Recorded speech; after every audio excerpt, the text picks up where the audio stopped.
At ito na nga po.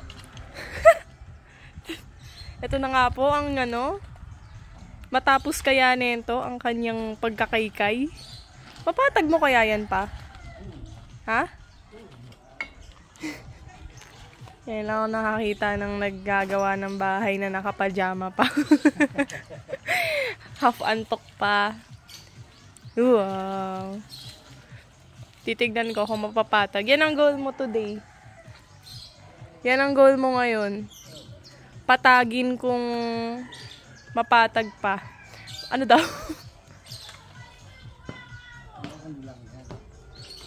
Tutulak yan. Init. Mainit lang.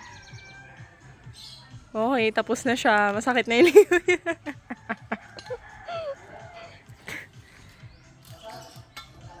Tapos ka na. Ito na.